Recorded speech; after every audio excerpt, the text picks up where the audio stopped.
Y bueno, vamos a iniciar este taller de aula invertida adaptativa. Sabéis que consta de 6 videoconferencias que os voy a dar yo, más luego otras videoconferencias. Tendréis que asistir cada participante a una videoconferencia de su grupo disciplinar para poner en común los proyectos de unidades que hayáis preparado, ¿vale? Por supuesto, por medio del chat o levantando la mano y por medio del micrófono, en cualquier momento podéis intervenir y preguntar, ¿vale? Lo único os pediría a los que estéis sin cascos y tal que apaguéis el micrófono salvo cuando vayáis a hablar, ¿vale? Para que evitar problemas de ecos.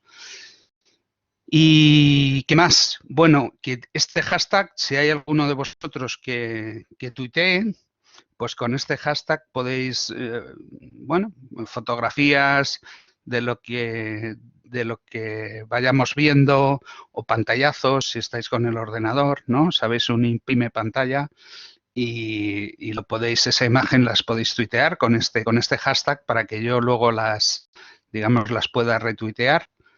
Bueno, y de esta manera, pues lo que hagamos, pues tendrá un reflejo en redes sociales, ¿no? En Twitter. Bien, vamos a empezar, pero antes quiero agradecer a Susana Álvarez, que es la que me pidió que diera este taller. Este taller ya es el segundo online que damos en vuestra universidad sobre aula invertida adaptativa y anteriormente se habían hecho otros 5 presenciales en los distintos campus en los últimos años, con lo cual vuestra universidad ahora mismo está emergiendo como una potencia, digamos, en aula invertida, ¿no? Es de las que, bueno, pues más gente se está lanzando a esta nueva metodología. Y bueno, esto que tenemos aquí es el esquema, porque quiero dejar claro desde el principio, pues, lo que sería el concepto de aula invertida y lo que es un concepto derivado del mismo, que es el de aula invertida adaptativa. En el aula no os puedo poner una animación porque, sabéis, estamos viendo un PDF y el Blackboard, las animaciones que tiene el PowerPoint, pues como es una captura de pantalla, pues no funciona.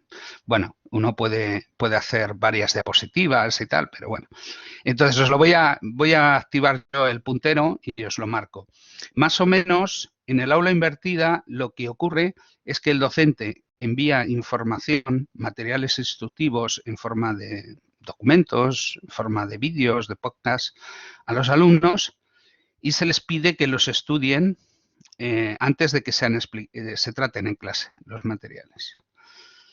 Y bueno, y eso lo que permite en el aula invertida pues es dar luego las clases a unos alumnos que digamos que ya saben de qué van, ¿no? En el aula invertida también se incluyen a veces tareas, digamos, de comprobación, ¿no? Y de aplicación, ¿no? Para que asegurarnos de que los alumnos han interaccionado con esos materiales, han comprendido cosas. La peculiaridad que tiene el aula invertida adaptativa es esta tercera palabra y se refiere a lo siguiente. El docente no solo envía los materiales a los alumnos, sino que envía un cuestionario que contiene preguntas para que los alumnos reflexionen sobre qué cosas comprenden, sobre qué cosas no comprenden. El docente recibe esa información unos días antes de empezar el tema. Nosotros lo que hacemos es estudiar sobre todo las respuestas de los alumnos que lo envían con más antelación, con 2 o 3 días, porque claro, a los que te lo envían la última media hora antes de empezar el tema, pues no da tiempo a revisarles a esos, ¿no? Pero bueno, con esa información de los que han contestado primero, pues el docente pues puede analizar esas áreas de dificultad, esas dudas, y puede tomar decisiones en cuanto al diseño de clase. Puede decidir que hay ciertas cosas que claramente no se comprenden y que entonces pues hay que hacer especial hincapié en ellas, incluso a lo mejor hay que diseñar algún material instructivo nuevo y bueno, y realmente lo que ocurre es que el docente, gracias a ese feedback que le dan los alumnos que han intentado estudiar y comprender sus materiales, pues el docente tiene digamos, un feedback, se deja asesorar, ¿no?, por sus alumnos para adaptar la clase a la resolución de esas dificultades, de esas dudas que sus alumnos han manifestado. Y ese sería el concepto de aula invertida adaptativa. Para que este sistema funcione, hay que lograr que la mayoría de los alumnos se preparen para la mayoría de las clases. Todo este sistema, digamos, falla si nosotros enviamos los materiales a nuestros alumnos, les pedimos que se los estudien y ellos no se los estudian. Entonces, para asegurar eso, hay que introducir unos mecanismos de comprobación, que son estos mismos cuestionarios que os he comentado, estos cuestionarios que llevan, digamos, información de los alumnos al profesor, pero que también sirven para que el profesor, el docente, compruebe qué alumnos son los que han trabajado y que, por tanto, merecen una cierta bonificación, ¿no? Y de esa manera estamos reforzando ese comportamiento, estamos incentivando ese comportamiento que deseamos que hagan los alumnos, ¿no? En cierto modo, entraría en este sentido, entraría dentro de una estrategia de gamificación del trabajo de fuera de clase de los alumnos. Y bueno, y con todo esto, ¿qué conseguimos? Pues conseguimos alumnos mejor preparados para la clase, profesores que conocen mejor las dificultades de los alumnos, y esto pues permite introducir mucha más actividad estudiantil, evaluación formativa durante el tiempo de clase, ¿vale? Que se va a reenfocar fundamentalmente en los intereses y las dificultades que se han detectado en los alumnos. Y bueno, esto pues nos dice para qué sirve el aula invertida adaptativa. Lo que pretendemos, por un lado, es fomentar el estudio y la reflexión de nuestros estudiantes sobre lo que han estudiado, recibir feedback sobre los materiales que les hemos dado, sobre las actividades que les hemos propuesto, sobre sus dificultades, y esto nos va a permitir hacer una especie de diálogo online previo al inicio del tema, que nos va a permitir sintonizar con nuestros alumnos, ¿vale? Y bueno, de esta manera vamos a dejar de ser una especie de autócratas, ¿no? Porque en la docencia tradicional, pues el docente, pues además de ser protagonista, es el que toma todas las decisiones y muchas veces toma las decisiones desde luego, sin haber considerado las dificultades de sus alumnos, ¿no? O en todo caso, tiene que improvisar esas reacciones en función de lo que detecte en las clases. Con lo cual, aquí ganaríamos un poco en cuanto a la información que el docente tiene sobre las dificultades de los alumnos. Y bueno, y esto lo que permite es crear un entorno ideal para incorporar más aprendizaje activo en las clases.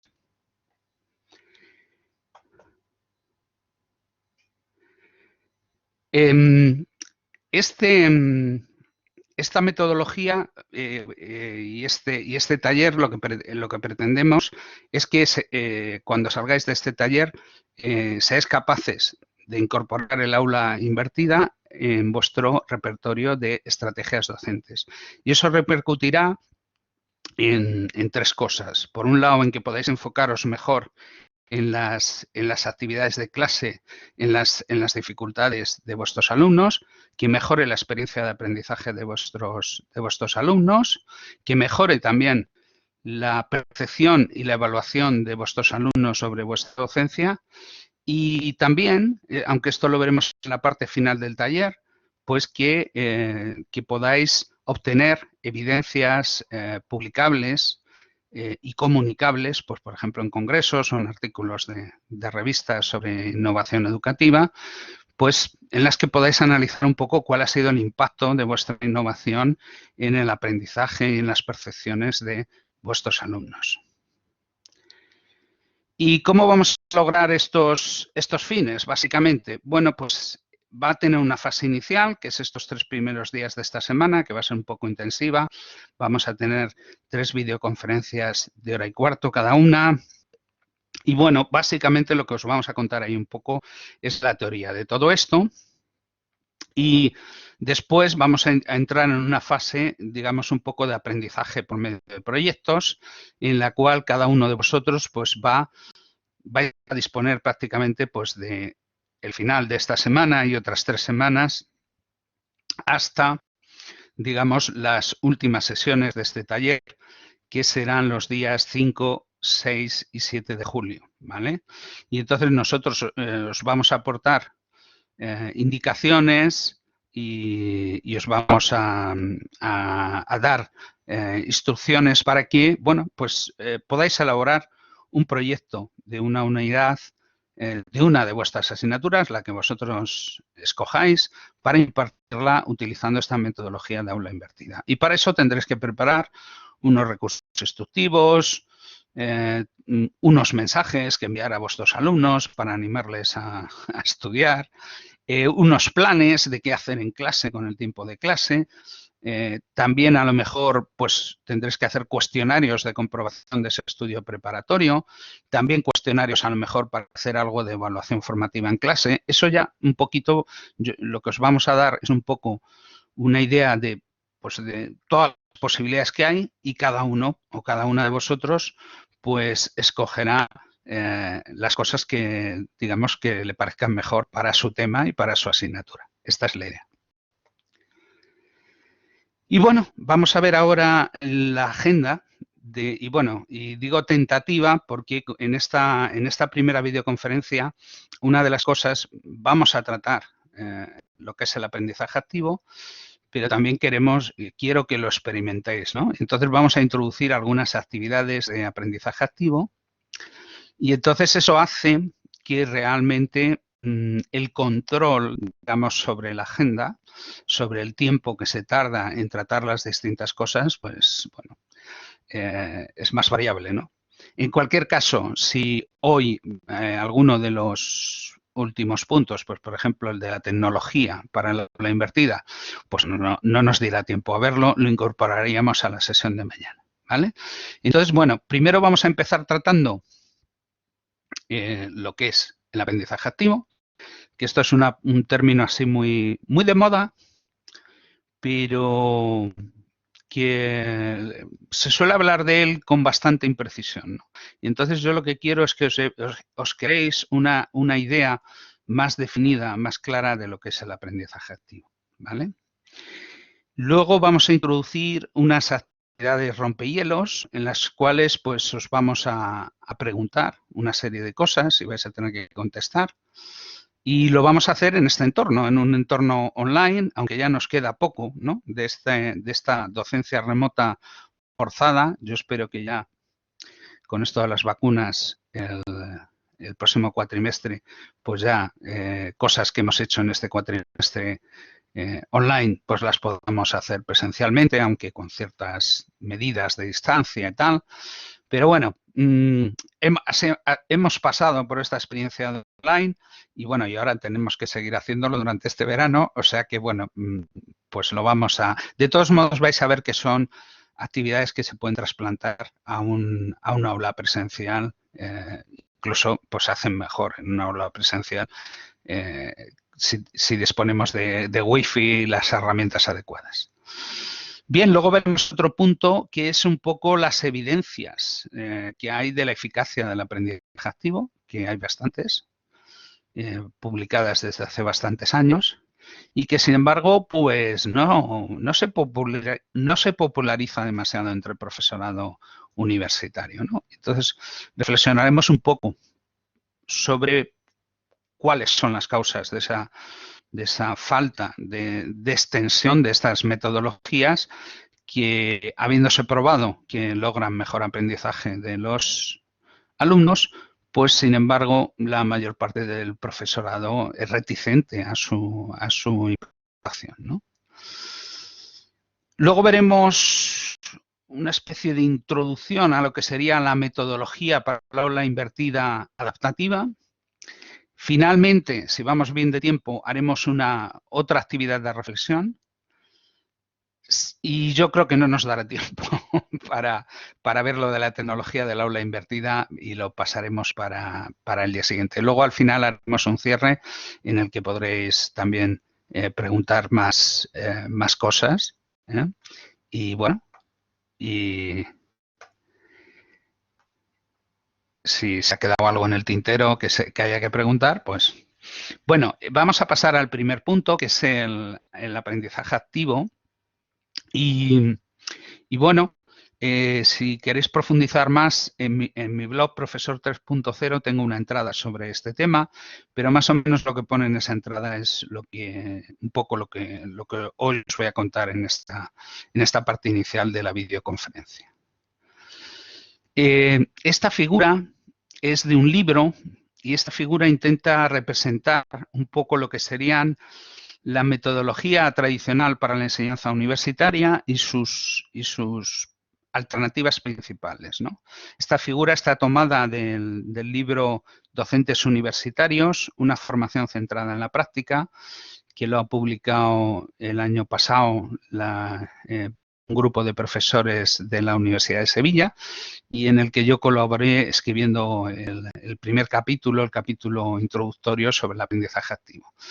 Y bueno, y de ahí es esta figura, y vemos que en la metodología, como tiene tanta información, pues la voy a ir explicando detenidamente, la metodología tradicional de enseñanza, el protagonista es el docente y el que toma las decisiones también es el docente. Y muchas veces, pues a lo mejor, sin tomar en mucha consideración el feedback que le proporcionan los alumnos, porque tampoco hay muchos canales, ¿no?, para que se produzca ese feedback, ¿no?, salvo en clase y bueno.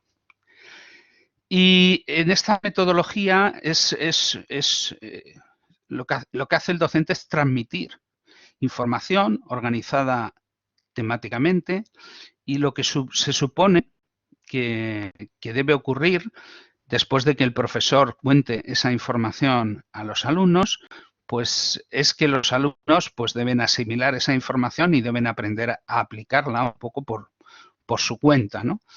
Y después en la evaluación, pues lo que va a hacer el docente pues es ver si los alumnos son capaces de reproducir esa información, si son capaces de aplicarla, ¿vale? Ante estas metodologías que ya, bueno, prácticamente desde las universidades medievales, pues esto es lo que han hecho los profesores universitarios, por eso en los países anglosajones se llaman lecturers, porque lo que hacían era, pues eso, dar clases magistrales, y originalmente, pues a partir de textos que leían. Y ante esto, bueno, ya sabéis, años 60, contracultura, sobre todo Estados Unidos, Canadá, aparecen o adquieren mucha fuerza una serie de metodologías que aunque eran antiguas, ¿no?, tenían precedentes en Sócrates, en el método de Harvard, ¿no?, aprendizaje por medio de casos, el aprendizaje basado en proyectos, el aprendizaje basado en problemas, aunque estas cosas ya llevaban tiempo.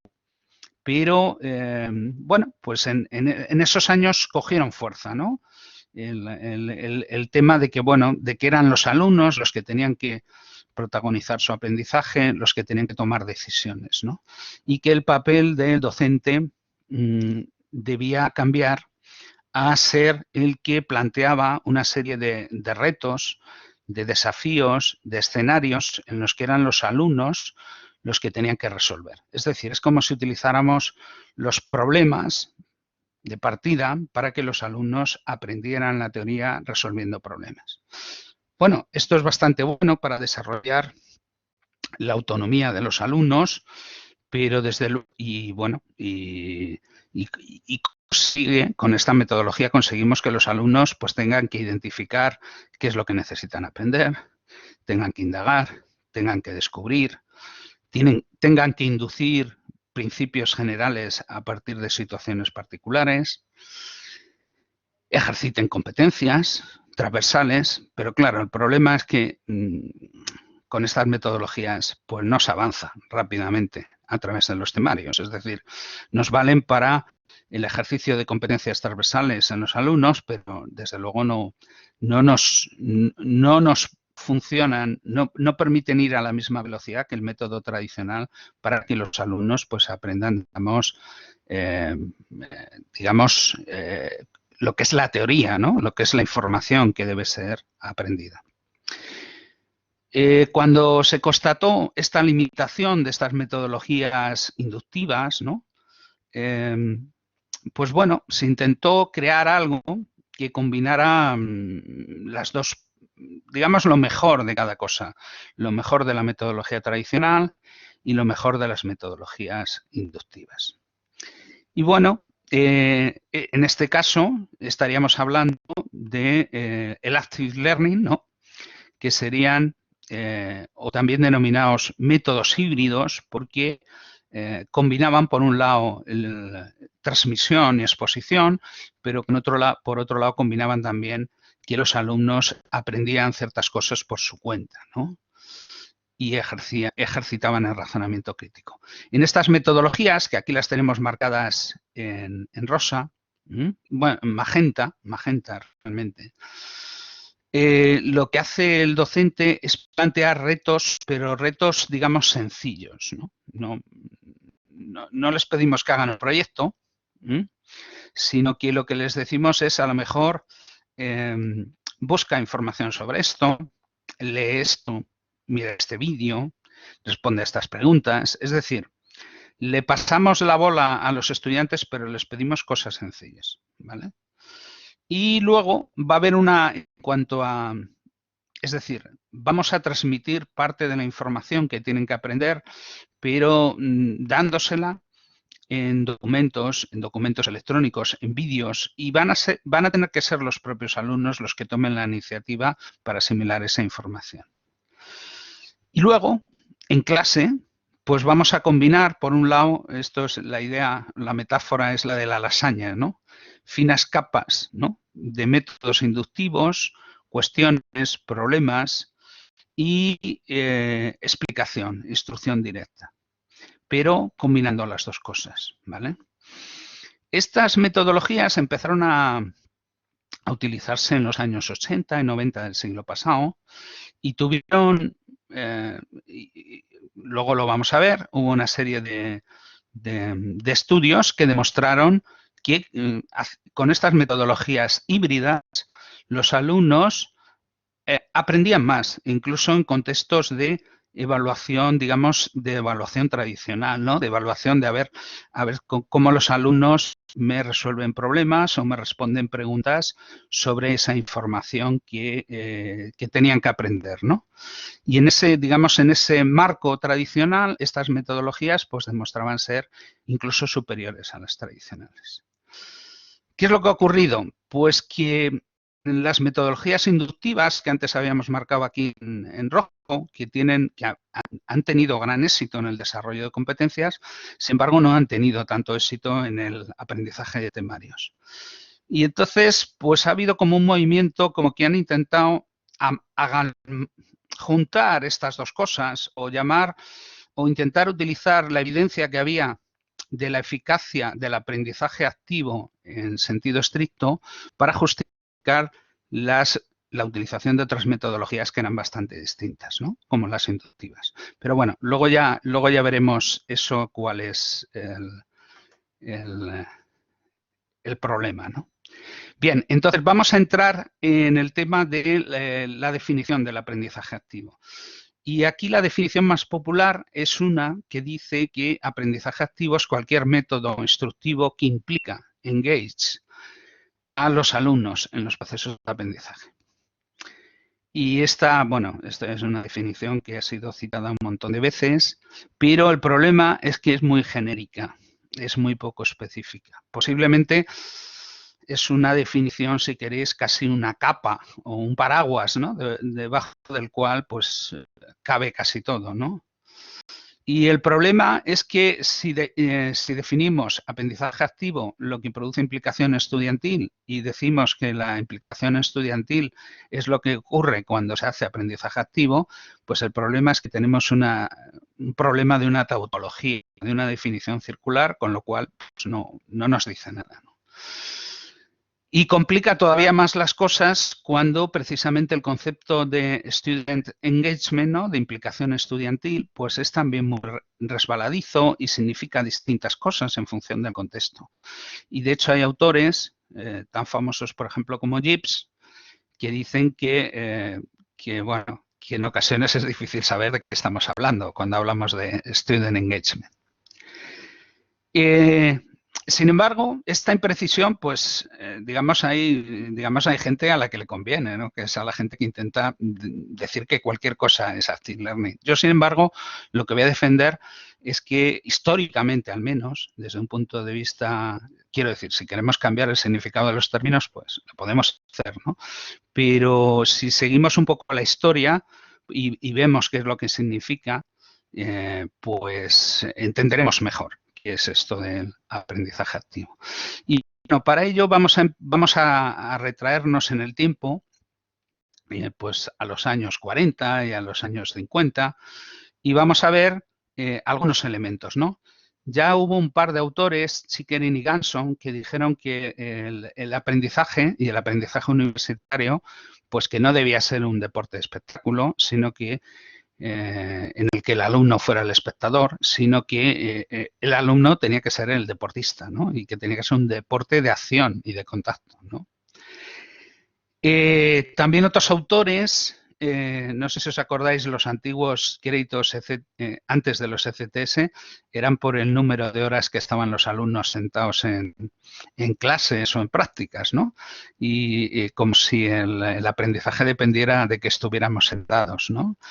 Cuando realmente el aprendizaje fundamentalmente depende de lo que hagan los cerebros de las personas que aprenden, ¿no? Y un autor incluso más antiguo que señalaba muy bien esto es Ralph Tyler, que ya decía en 1949, ¿no?, que el aprendizaje tiene lugar a través del comportamiento activo del estudiante. Es lo que él hace, lo que él aprende, no lo que hace el profesor o lo que el profesor le cuente. Incluso en uno de los vídeos de que os he puesto, alguno lo habéis comentado en los cuestionarios, que os había llamado la atención, ¿no? Eso que Mazur decía, que los alumnos aprenden lo que hacen, ¿no? No lo que les cuentan. Bien. Posiblemente la obra más influyente en esto del active learning, si nos ceñimos un poco a su impacto bibliográfico, es un librito, que lo tenéis aquí, que es posiblemente tiene menos de 100 páginas, es un librito sobre el Active Learning que lo escribieron Bonwell y Eason en 1991 y que ha sido citado en Google Scholar 7.783 veces, es decir, tiene un impacto muy considerable, ¿no? Y en este libro, digamos, concretaban un poquito más lo que era el aprendizaje activo, ¿no? Ellos proponían que los estudiantes universitarios para aprender debían hacer algo más que escuchar. O sea, ellos definían casi el aprendizaje activo un poco en oposición, ¿no?, a estar escuchando el tostón que te cuentan en clase, ¿no?, sino que había que hacer otras cosas, ¿no? Debían leer, debían escribir, debían discutir, debían indagar, debían resolver problemas, ¿vale? Y el tema era que estas actividades, en lugar de dejarlas para el tiempo fuera de clase, pues a lo mejor se podían incorporar y se podía destinar parte del tiempo de clase a que los alumnos estuvieran haciendo estas cosas. ¿Por qué? Porque si lo hacemos así, el docente puede comprobar qué es lo que están haciendo los alumnos. En cierto modo, puede obligar a los alumnos a que hagan estas cosas, ¿no? Y también los autores señalaban que los alumnos debían ejercitarse en tareas que requieran un razonamiento de orden o nivel superior, ¿no?, en la taxonomía de Bloom, como son el análisis, la síntesis y la evaluación, ¿no? Y estos autores decían que entonces las estrategias que promueven el aprendizaje activo serían aquellas actividades instructivas que implican a los alumnos en hacer cosas y en pensar sobre lo que están haciendo. Es decir, estos autores ya destacaban la importancia de la metacognición y de la reflexión sobre lo que se hace y sobre lo que se aprende. Esto ya veremos que hay otros autores que también consideran que es un elemento importante en el aprendizaje activo. Con lo cual, una característica realmente, la característica novedosa del Active Learning no estaba en usar actividades, que eso ya se hacía en educación universitaria, pero eso se hacía normalmente fuera de las clases teóricas. En las clases teóricas el profesor te contaba. Y en los seminarios o en las prácticas, pues se hacían otras cosas, ¿no? Y entonces, realmente, el Active Learning, la idea es que había que incorporar ese tipo de actividades, ese protagonismo del alumno, incluso en las clases teóricas. Este era el elemento. Y que si lográbamos eso, dado que el profesor está con sus alumnos, está delante de sus alumnos, pues por ejemplo, si hacemos tareas de evaluación formativa, pues los alumnos no nos van a poder hacer trampa o no nos van a poder torear como si las hacemos, por ejemplo, de manera asincrónica. O si les mandamos que resuelvan problemas, pues los van a tener que resolver. Mientras que si les pedimos que lo hagan fuera de clase, pues a lo mejor lo hacen o a lo mejor no lo hacen, ¿vale? Entonces, en un sentido estricto, ¿no? El aprendizaje activo se referiría a intentar que todos los alumnos y alumnas realicen actividades en clase. Es decir, de cierto modo, obligarles a pensar, obligarles a participar, ¿eh? Y bueno, y que hagan esas actividades, pero que sean actividades realmente muy conectadas con aquello que están aprendiendo. Y es decir, no solo actividad por actividad, sino actividad que realmente consistan en la aplicación de esa información que tienen que aprender. Bien, de esta manera lo que se consigue es lo que se llama el Modified Lecture o clase interactiva, ¿no? Que sería una clase en la que de vez en cuando hay breaks, hay rupturas, ¿no? Y el profesor cierra la boca y entonces plantea cuestiones a los alumnos, les pide que piensen, luego les pide que expresen esas opiniones, esas respuestas y que discutan entre ellos. Y bueno, lo que se ha visto es que cuando se incorpora, esto lo visteis en el segundo vídeo, en el de Good, que cuando se incorporan este tipo de actividades, pues a lo mejor en un tipo de clase, pues a lo mejor de un 20, un 25% de la clase, pues se logra que aumente la participación y la implicación de los alumnos. También que aumente la ganancia de aprendizaje conceptual, es decir, que los alumnos comprendan más y mejor las cosas. Y esto sabemos que tiene la consecuencia de que el aprendizaje que se va a producir va a ser de mayor calidad, más duradero, menos fugaz, ¿vale? Y esto incluso los estudios han demostrado que esto se traduce en una mejora del rendimiento académico. Y también se ha demostrado que reduce la tasa de fracaso académico de los estudiantes, digamos, que participan en asignaturas que utilizan esta metodología. Y bueno, dentro de la clase interactiva, pues se pueden incluir gran diversidad de actividades, ¿no? Discusiones plenarias o en equipos o en parejas. El Think, Pair, Share, que es una actividad, bueno, que hacerla online es un poquito más complicado, pero que en entornos presenciales pues les damos un tiempo primero para que los alumnos piensen individualmente, luego les pedimos que discutan en pareja y luego les pedimos que compartan con el resto de la clase, ¿no? Hacemos una especie de lluvia de ideas de esas ideas que se les han ocurrido a las parejas de alumnos.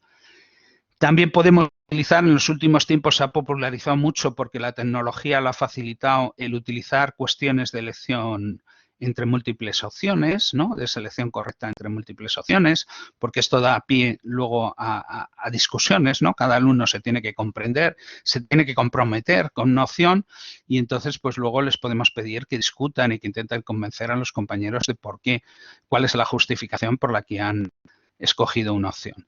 Esto hay algunas metodologías como el peer instruction, el team-based learning, que se basan en el uso de estas cuestiones, aquí las llamaremos cuestiones MCQ, ¿no? De Multiple Choice Questionnaire, ¿vale?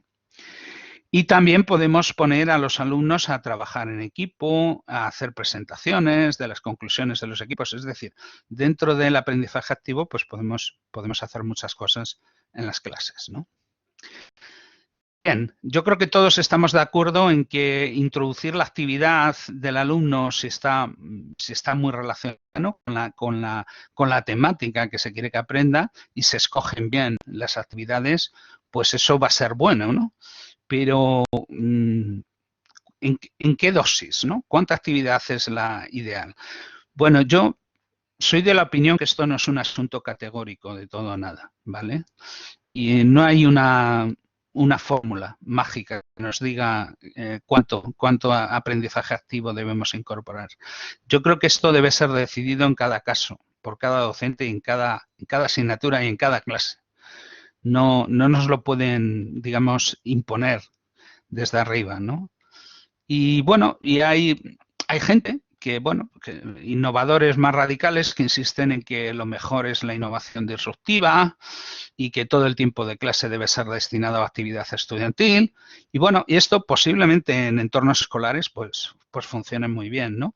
Pero en entornos de clases teóricas universitarias creo que es difícil y posiblemente no sea lo óptimo. Y yo lo que os recomiendo es que, bueno, que digamos que vayáis incorporando actividad de una manera gradual y, bueno, y habrá cosas que os saldrán bien y habrá cosas que os saldrán no tan bien. Y, bueno, pues podéis ir repitiendo en varios años las cosas que van saliendo bien y probando con otras nuevas, ¿no? Y además todo esto va a depender mucho también de cómo hayamos conseguido que los alumnos se hayan preparado antes de la clase, que eso siempre ayuda a que las actividades de clase funcionen mucho mejor.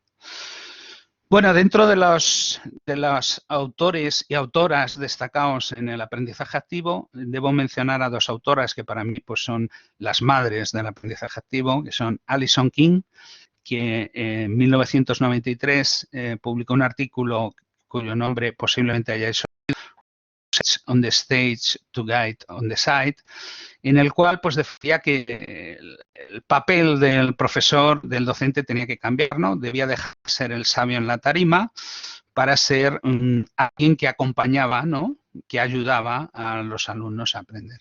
Y esto lo desarrolló todavía más Marie-Hélène Weimer. Bueno, veis que el artículo de Alison King tiene 2.136 citas en el escolar. El libro de Marie-Hélène Weimer, 3.664. Es decir, no son trabajos que hayan estado ocultos. Es decir, se han citado miles de veces y son obras muy influyentes. Este libro, el libro de enseñanza centrada en el que aprende, es del año 2000 y ya ha tenido, digamos, ha tenido una edición. Esta es la segunda edición, el que está representado en la imagen. Y bueno, la idea es que cambia el modelo de relación entre docentes y estudiantes. Tenemos que lograr que el protagonismo de los alumnos vaya aumentando. Tenemos que llegar a una situación en la que tanto los alumnos como los docentes pues seamos coprotagonistas, ¿no? Y el papel del docente pues va a ser un poquito más, va a pasar a ser el del director, ¿no? Director de actores, ¿no? Otro autor importante, que le he puesto aquí un poco en broma, porque yo le tengo un gran cariño a este autor, le he puesto que es el tío de Oklahoma, ¿no?, que es Fink. Y este señor escribió un libro que ha tenido mucho impacto sobre, en el que una de las cosas que trataba era el aprendizaje activo. El libro se titula Creando experiencias de aprendizaje significativo y es de 2003. Ha tenido bastantes ediciones y ha sido traducido desde el inglés al español, al árabe y al chino mandarín. Es decir, y bueno, y tiene 4.500 citaciones. Y bueno, su concepto un poco del aprendizaje activo es que necesitaba 3 elementos, ¿no?, para poder llamar algo aprendizaje activo, ¿no? Y yo lo he representado con un trébol. Este trébol no es de Fink, esta idea, esto se me ocurrió a mí para ilustrar un poco la importancia de estos 3 elementos, ¿no? El primer elemento es que los alumnos deben acceder a información nueva, ¿vale?, y que deben intentar sacar sentido de esa información nueva, ¿vale? Después deben, o durante ese proceso de sacar sentido, ayuda el que hagan cosas con esa información nueva. Esa es la información que normalmente pretendemos que los alumnos aprendan. Y luego el tercer elemento es que es importante reflexionar y dialogar sobre lo que se está aprendiendo, discutir con los compañeros, recibir feedback de los compañeros y el profesor. Y según Fink, la combinación de estos tres elementos es lo que hace que un aprendizaje sea más significativo y que los alumnos puedan sacar sentido de su experiencia. Fink y otros autores, por ejemplo Dewey, también enfatizaban un aspecto que es que no se aprende de la experiencia, sino de la reflexión sobre la experiencia. Y bueno, y con esto ya hemos acabado la parte, digamos, magistral que os tenía que contar. Y bueno, vamos a hacer ahora unas actividades rompehielos para, bueno, para que veáis un poquito lo que es, bueno, pues eso, un break, ¿no? Introducir preguntas, introducir ejercicios, ¿vale? Y vamos allá.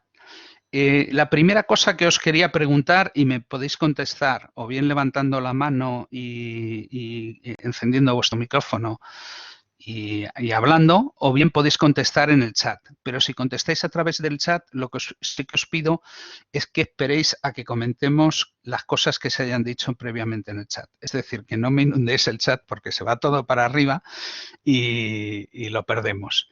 Si no, tal vez lo mejor, si nos funcionan bien los micrófonos y tal, pues es que intervengáis. Si alguno no tiene posibilidad de utilizar el micrófono, pues que lo haga por medio del chat. Y entonces yo ahora os planteo la siguiente pregunta. ¿Pensáis que este aprendizaje activo, lanzar una pregunta a los alumnos, esperar a que uno levante la mano y concederle la palabra para que responda? Hay tres opciones, ¿vale? Sí, no y depende. Pero no, aquí podríamos hacer una pregunta de opciones, ¿no? Y activar la herramienta de sondeo y bueno, y cuantificaríamos cuántos escogéis cada pregunta. Pero realmente no me interesa esta pregunta desde ese punto de vista, sino que me interesa un poco para que vosotros argumentéis por qué pensáis, si hay gente que piensa que es aprendizaje activo, que argumentéis por qué si es aprendizaje activo. Si hay alguno que piense que no, que argumente por qué no. Y si hay alguno que piense depende, que es la tercera opción, pues que argumente por qué piensa que depende. Es decir, que argumente de qué depende, ¿no? ¿Vale? Entonces, como queráis, si queréis a través del chat, yo estoy atento al chat. Si queréis levantar la mano, yo estoy atento a los que levantéis la mano y os doy la palabra, como queráis. Adelante. Venga. María Ángeles ha dicho lo de depende. ¿Quién se anima? A ver, tenemos una intervención en el chat. Podría ser, a ver, lo que dices, a ver, es que no veo Carla, sí, ahora sí. Bueno, por supuesto va a depender también de qué tipo de preguntas hagamos, ¿no? Porque hay preguntas que a lo mejor pues hacen que razonemos y hay preguntas que no van a hacer que razonemos. Es decir, un factor podría ser el tipo de pregunta. También que digamos que te haga pensar o que se pueda responder, por ejemplo, de memoria, sin necesidad de pensar, ¿no? Bueno, veo que Ramón dice, vale, que si lo hacemos así, realmente lo que dice Ramón es que el aprendizaje solo va a ser activo en el alumno que responda. Tiene razón, José Ramón. También en eso. Esperad un poquito, ¿veis? Ya, bueno, veis, esto es tanta participación que se me va el chat para arriba. Esperad un poquito, conteneros, no deis al intro todavía. Podéis ir escribiendo, pero no deis al intro hasta que nos. Sí, la idea que planteaba José Ramón es que, claro, es aprendizaje activo para el que piensa.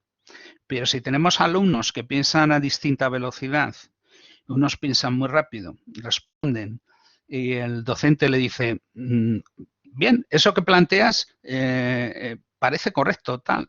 Y entonces, en el momento que eso ocurre, hemos parado el pensamiento de los demás. Con lo cual sería activo para ese alumno que pensó rápido y que respondió rápido. Y sin embargo, ese dar por buena una respuesta, claro, si el profesor, por ejemplo, se hace el sueco y al alumno que levanta la mano le deja con la mano levantada, pues a lo mejor los otros siguen pensando. Pero en el momento que le diga, a ver, responde, y después evalúe esa respuesta, pues hemos parado el pensamiento de los demás.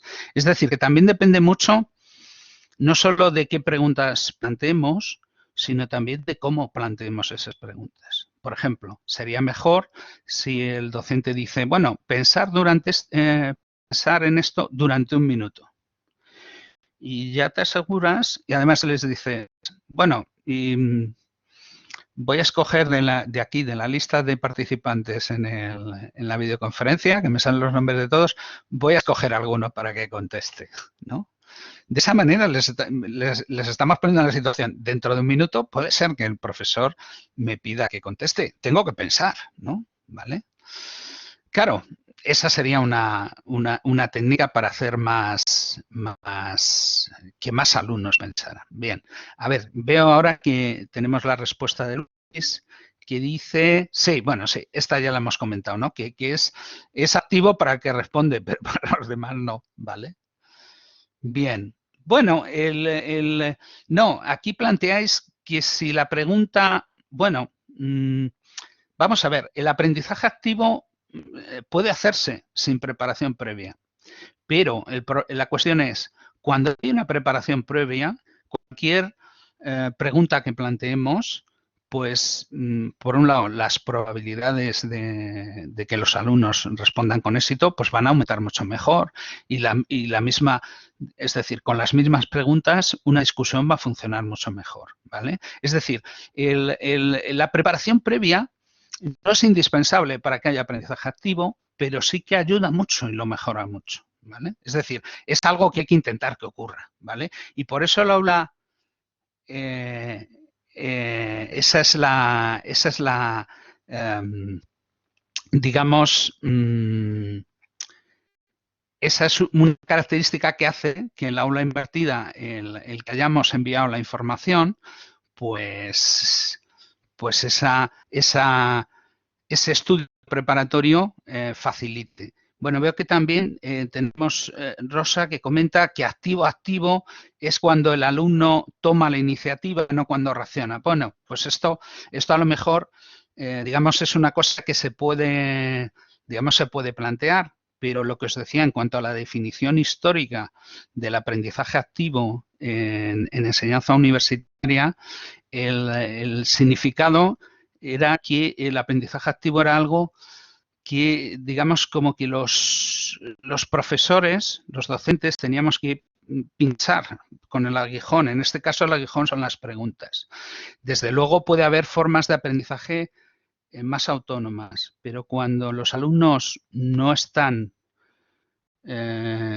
tienen una gran experiencia de aprendizaje autónomo, pues claro, ahí el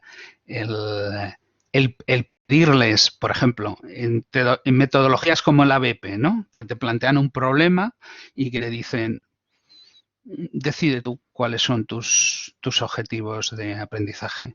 Eso realmente ya serían metodologías no solo activas, sino que son metodologías en las que el alumno tiene que decidir con autonomía cuáles son sus objetivos de aprendizaje. Y normalmente tenemos que empezar por cosas más sencillas, ¿no? En el aprendizaje activo, una de las cosas que hablaban los autores originales, Bonwell, era que teníamos actividades de bajo riesgo y de alto riesgo, ¿no? Y, por ejemplo, una actividad como lanzar una pregunta que pienses 1 minuto y tal, pues eso es una actividad de muy bajo riesgo. embargo, intentar dar un tema, por ejemplo, por aprendizaje basado en problemas, pues es una actividad que tiene un riesgo mayor, ¿no? Porque comprometemos más cantidad de tiempo y, bueno, y a lo mejor los resultados, pues digamos, no son los que esperábamos. Bien, el intercambio. Bien, bien. Claro, todos estos, María, Montserrat, todas estas cosas son factores que son importantes. Bien, bueno, veo que tengo todavía 4 mensajes en el chat nuevos. ¿Ves que el tema del mensaje del chat es que, bueno, pues tiene esa limitación, ¿no? Pero bueno, el tipo de pregunta, ¿vale? Que puede ser que implique razonamiento o no. Bien. Se hace reflexionar, si se abre un debate, es decir, también depende de cómo se gestione eso, las respuestas, ¿vale? Bien. Lo que se haya hecho antes de la pregunta, sí, vamos a ver. Una de las cosas que uno necesita para, digamos, para poder razonar críticamente es tener cierta información. Entonces, si uno se ha preparado, pues va a estar en mejor disposición de hacer ese tipo de aplicar ese razonamiento crítico con esa información y de responder bien. Es decir, que veo también, Luisa María, lo del tema del debate, ¿no? Bien, bien. Es el tema de... por esta razón, una técnica que se recomienda mucho, y yo creo que es la técnica más, digamos, de las más populares del aprendizaje activo, es la del think, pair, share, ¿no?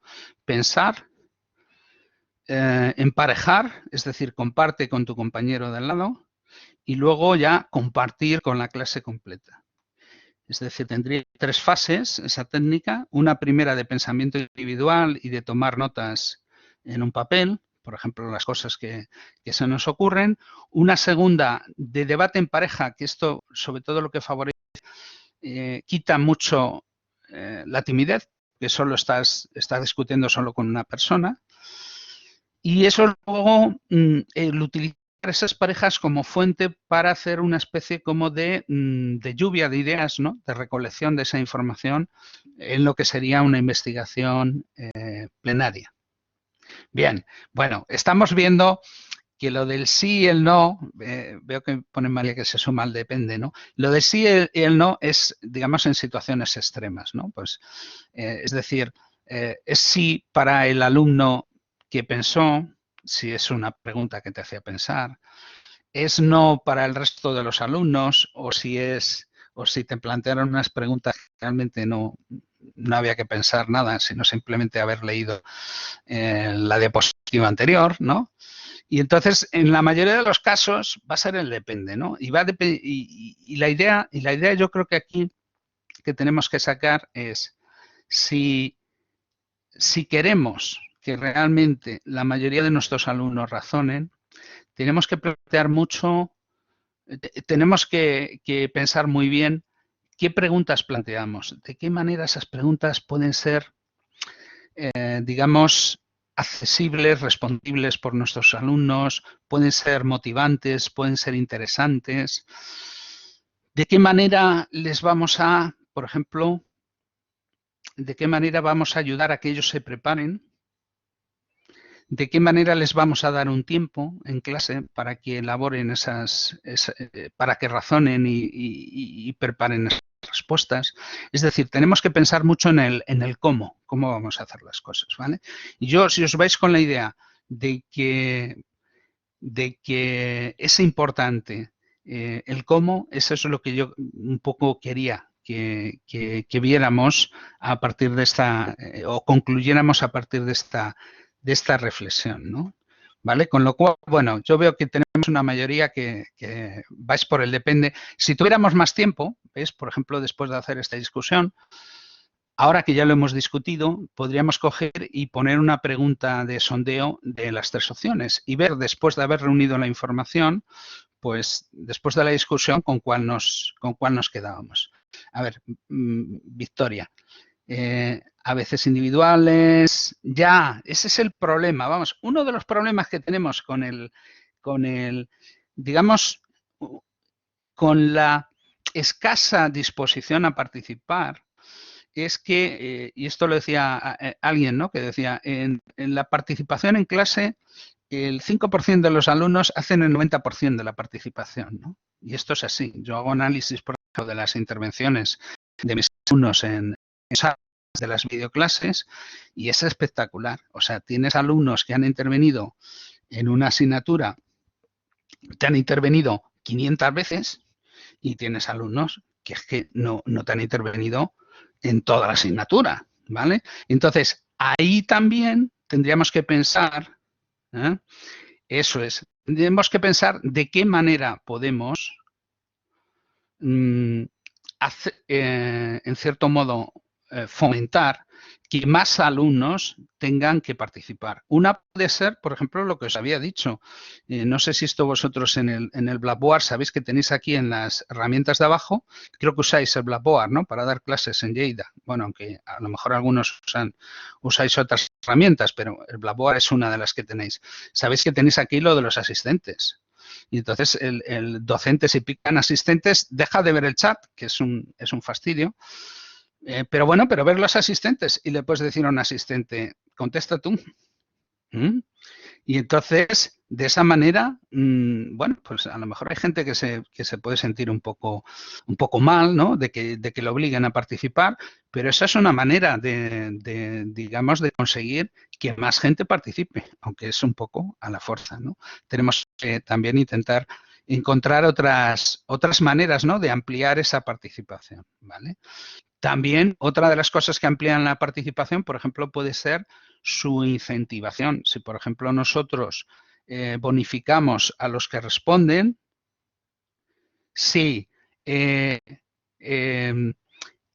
lógicamente podemos... A ver, que se me va esto otra vez.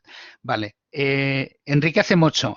Tenemos aquí a María. Bueno, había varias, es que se me ha ido para arriba, que comentaba Alberto que se consume demasiado tiempo. Sí, entonces tenemos que jugar un poquito. Si consumen demasiado tiempo, pues tenemos que escoger qué preguntas vamos a trabajar de esa manera. Otras veces, posiblemente si utilizamos preguntas por medio, creo que lo que querías escribir era aplicaciones, ¿no? Si utilizamos aplicaciones de respuesta, pues podemos preguntar más cosas, ¿no? Y podemos generar tal vez mayor número de discusiones, ¿no? Y luego, lo que comenta María, el tema de la discusión en parejas y luego en un grupo, funciona muy bien, ¿eh? Esto del Think, Pair, Share funciona muy bien. Lo que pasa es que requiere también tener una curva de aprendizaje para el docente, ¿vale? Es decir, el conseguir las cosas de lluvia de ideas, el conseguir que al final vayan donde, donde quieres que vayan y que no te eternices es importante. Bien. Y finalmente veo que por aquí Carmela... Carmela se refiere que se ha encontrado ese problema, me imagino, al problema de que unos alumnos participan mucho y otros no participan casi nada, ¿no? La pasividad mayoritaria, sí, sí, es un problema. De todos modos, una de las cosas que más provocan la pasividad es el miedo que tiene un alumno a decir una tontería delante de mucha gente. Por eso, y para evitar ese miedo, hay dos trucos. Uno, este que hemos dicho de las parejas. Si tú primero has discutido con otro compañero y tu compañero estaba de acuerdo contigo o no le ha parecido muy extraño lo que has dicho, pues vas a perder miedo a expresarte. Eso por un lado. Por otro lado, si tú has tenido la oportunidad de prepararte anteriormente y no tienes el mismo nivel de ignorancia que si no te has preparado, pues vas a estar mucho más dispuesto a participar y a arriesgarte porque, digamos, vas a estar más seguro de que posiblemente lo que se te ha ocurrido está bien, ¿vale? Es decir, que decimos, los alumnos son pasivos, ¿no? Bien, pero hay veces que nosotros podemos hacer cosas para que vayan siendo menos pasivos, ¿vale? Y entre esas cosas, una, la discusión en parejas, dos, la posibilidad de preparación, ¿no? Y 3, os diría, el darles un tiempo para que piensen y escriban, que a lo mejor puede ser un tiempo 30 segundos o un minuto, ¿vale? No hace falta grandes cantidades de tiempo. Vamos a proseguir. Que veis, lo que pasa con estas cosas es que uno empieza y se lía la cosa y no sabe uno cuándo.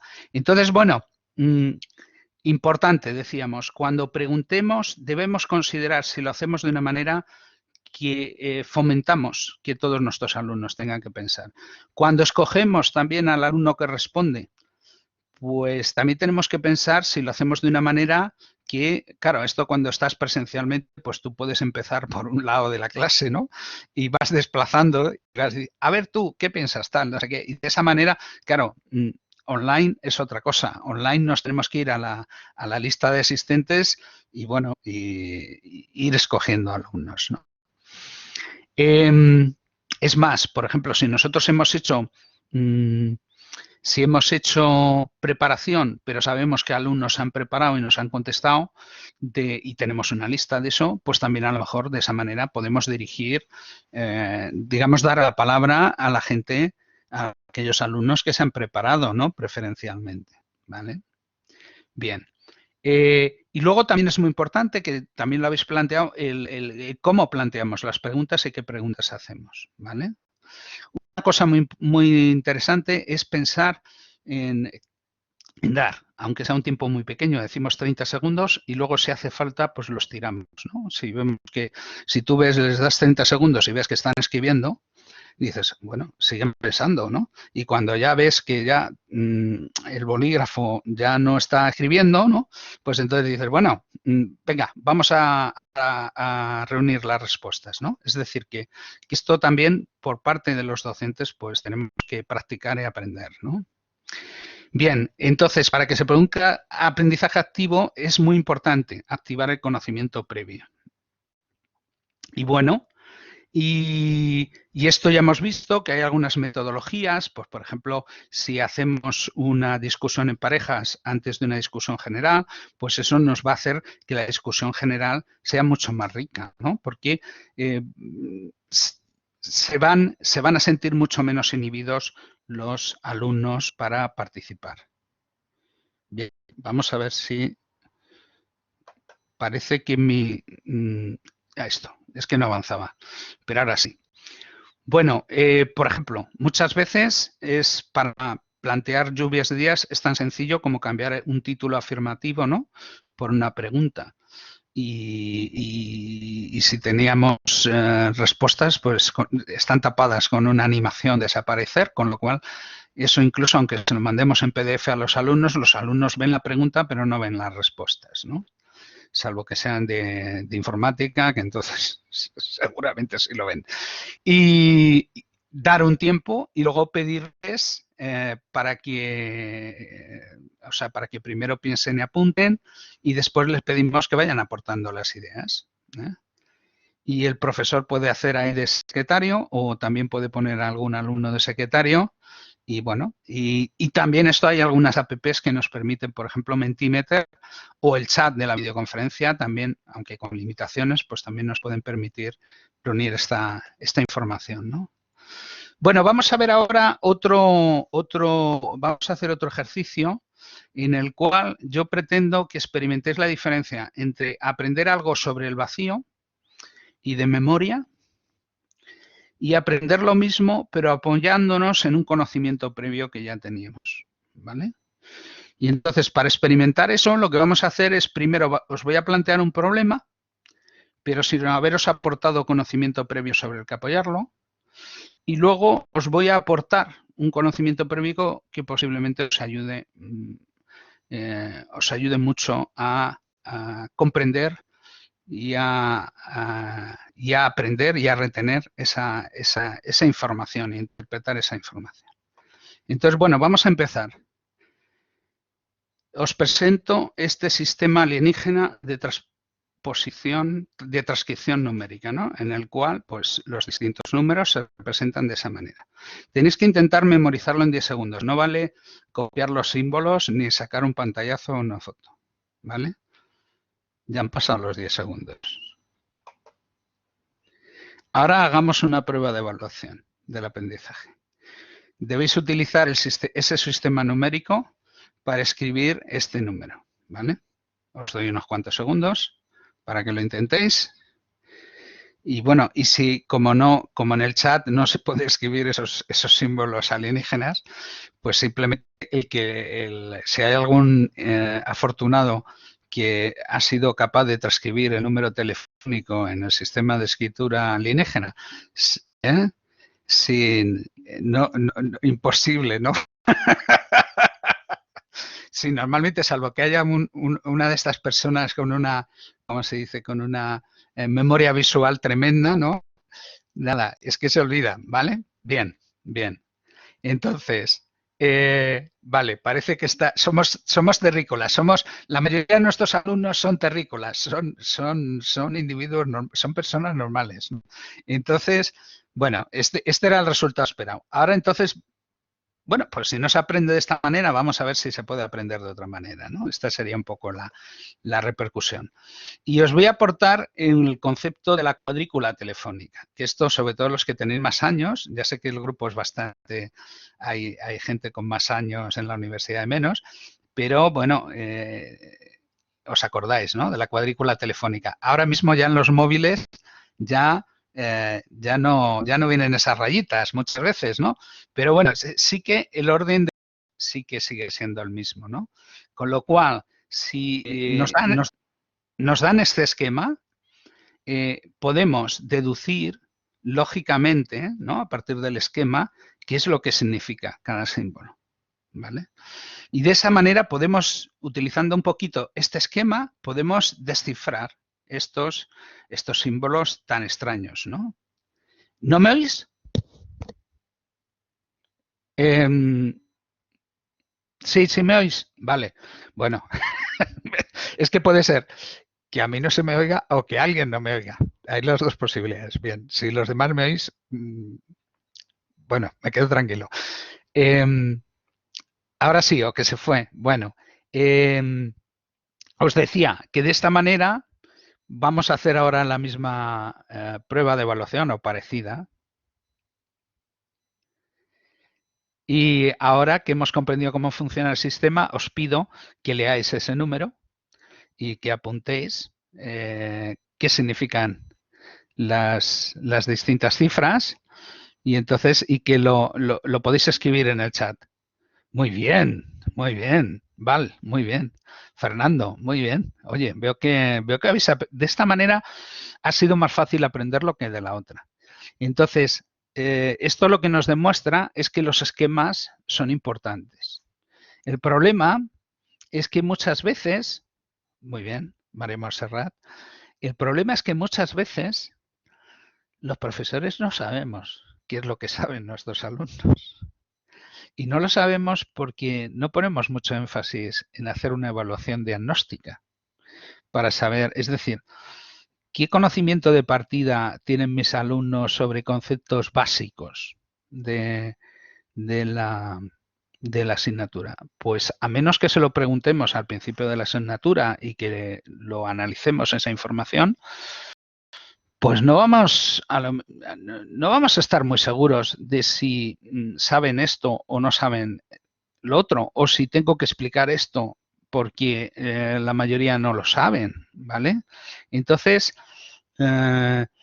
es algo que tenemos que plantear. Y os voy a proponer una actividad voluntaria dentro de un par de diapositivas para esto, para tratar este tema, ¿no? Del cómo evaluar el conocimiento de partida de nuestros alumnos. Bueno, lo importante no es solo que ahora hemos conseguido poner bien el número, ¿vale? Que es una diferencia. Pero lo que es más importante es que posiblemente podamos acordarnos dentro de un año, ¿eh? Si nos acordamos de la cuadrícula, podemos deducir qué es lo que significa. Y, por ejemplo, que esos dos símbolos pues son el 9 y el 1, ¿no? Que es el prefijo de Madrid, ¿no?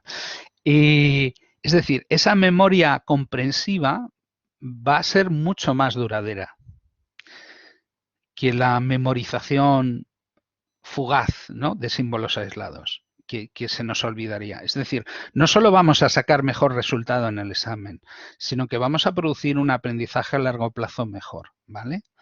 Pero, como hemos dicho, si queremos utilizar los esquemas de nuestros alumnos, tenemos que, digamos, o bien tenemos que proporcionárselos o también debemos tener información de qué es lo que ellos ya comprenden, ¿no? Y este es el autor del que tomé este ejercicio, que es un profesor, creo que es danés, de la Universidad de Aarhus, y que bueno, básicamente lo que dice, pues todo esto que sabemos, ¿no? Del constructivismo, ¿no? Y tal, que aprendemos asociando información nueva con información que ya conocíamos, que habíamos aprendido antes. Y entonces como que vamos construyendo la comprensión de nuevas ideas, apoyándonos en esquemas que ya tenemos con anterioridad. Y entonces, aquí teníamos como nuevo estos símbolos extraños, como conocido teníamos la cuadrícula, si juntamos las dos cosas y las podemos asociar, pues vamos a poder descifrar este código alienígena. Claro, el problema es que muchas veces los docentes no tenemos claro qué es lo que nuestros estudiantes conocen. Es más, puede ser muy diverso. Imaginaos asignaturas que dicen, no, es que a mí me vienen alumnos que unos vienen por aquí, otros vienen de por allí. Es decir, puede ser variadísimo. Entonces ahí el tener algo más de conocimiento acerca de dónde parten nuestros alumnos, pues puede ser muy importante. Y para esto yo lo que os voy a proponer es una actividad que se llama inventarios de ideas esenciales y cuestionarios diagnósticos sobre esas ideas. Y bueno, es una actividad voluntaria en el Moodle. Bueno, ahora os cuento del Moodle. Que habéis comentado algunos esta mañana que no veíais dónde estaba lo de la videoconferencia, que las fechas que ponía eran antiguas. Bueno, os comento, lo que ha pasado es que me duplicaron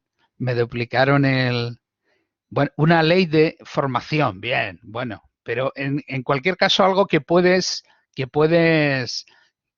aplicar, ¿no? Para hacer inteligible el otro, ¿no? Que te puede ayudar, ¿no? Que te puede ayudar a interpretar lo otro.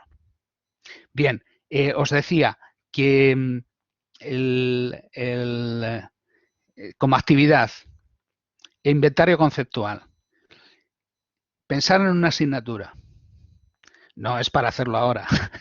Es para que, bueno, para que os voy a abrir un foro para que hagáis estas cosas.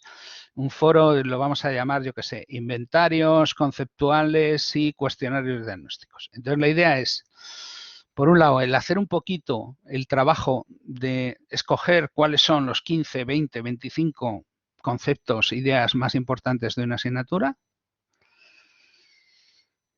y crear preguntas que nos permitan saber un poco hasta qué nivel nuestros alumnos entienden esos conceptos, esas ideas.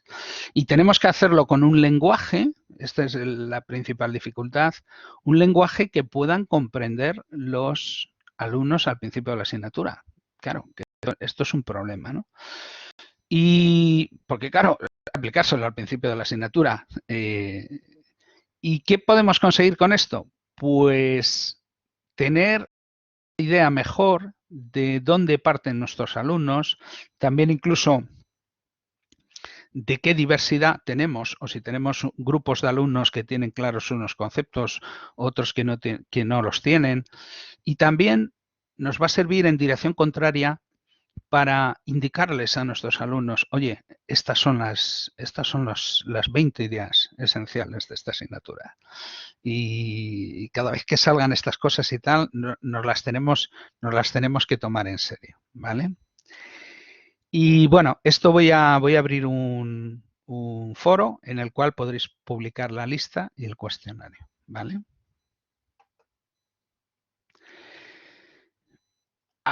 Otra cuestión, decíamos lo importante, que es activar el conocimiento previo. Hay muchas cosas que podemos hacer. Desde luego, una herramienta fundamental es plantear preguntas en clase. Pero teniendo en cuenta que damos tiempo para que piensen y que recogemos las respuestas de modo que todos tengan que implicarse. Por ejemplo, ahora mismo esto hay algunas aplicaciones de respuesta en tiempo real, como Mentimeter o Socrative, que te permiten recoger respuestas escritas, ¿no? Entonces, les podemos dar un minuto y decir escribir y enviar. Claro, el tema está, lo que es más difícil es descifrar eso en vivo. Hombre, hay veces que por lo menos lo puedes mostrar, ¿no? Por ejemplo, Mentimeter te hace unos displays de las respuestas que van ocurriendo y se pueden ir comentando. Es algo, digamos, algo más sofisticado que lo que he estado yo intentando hacer antes con el chat, ¿no? Esto también veremos mañana, sobre todo que hay algunas metodologías, el Team-Based Learning, el Peer Instruction, que sirven para obligar a todos los alumnos a responder y luego a discutir sobre, bueno, pues la justificación de las respuestas que ha dado cada uno. Otro elemento importante es fomentar el estudio preparatorio. Hemos dicho que cuanto más se preparen los alumnos, más fácil que va a ser que participen y más fructífera van a ser las actividades de aprendizaje activo en la clase. ¿Vale? Lo de la derecha es, bueno, no he hablado antes de la metáfora, pero a mí me gusta mucho la metáfora de que cuando hacemos una pregunta y un alumno levanta la mano y le decimos, a ver, adelante, responde. En cierto modo eso es como en el oeste, cuando los pistoleros, ¿no?, desenfundaban y el que primero desenfundaba mataba a los demás, ¿no? Y la idea aquí, esta piedra es de la lápida de una de las víctimas, de Billy el niño. Entonces, el Active Learning, que si lo practicamos como una especie de pistolerismo, pues van a hacer Active Learning los pistoleros, ¿no? Los que piensan rápido, los que no se inhiben, no tienen vergüenza y ¡zas!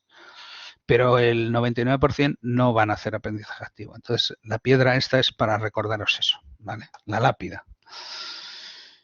Más maneras de activar el conocimiento previo, aparte de, digamos, darles información para que se la miren. Bueno, pues les podemos dar, por ejemplo, tareas para resolver individualmente y en equipos, fuera de clase o antes de clase, contribuir a foros de discusión, responder a preguntas reflexivas en los cuestionarios.